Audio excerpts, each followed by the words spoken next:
Alright, kiddos, today we're diving into the wild world of C language constants and literals. Buckle up, cause it's gonna be a fun ride. First up, we've got integer literals. Think of them as simple numbers, just like counting cookies. You've got 1, 2, 3, all the way to infinity. Easy peasy, right? Next, let's talk about floating point literals. These are like cookie crumbs, but with decimals. So instead of a whole cookie, you've got a piece of it. Yummy numbers like 3.14 or 2.71828. Delicious. Now onto character literals.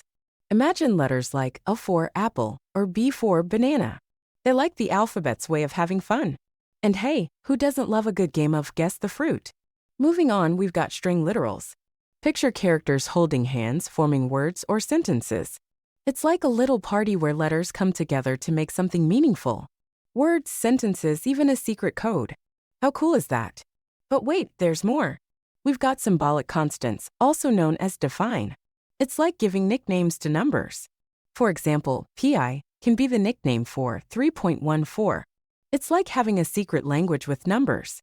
Pretty nifty, huh? So my little geniuses, constants and literals aren't scary at all. They're just playful ways to represent numbers, characters, and even words. Remember, learning can be fun, and C language constants and literals are here to make it even more exciting. Keep exploring, keep coding, and keep being awesome. See you next time, my little tech wizards.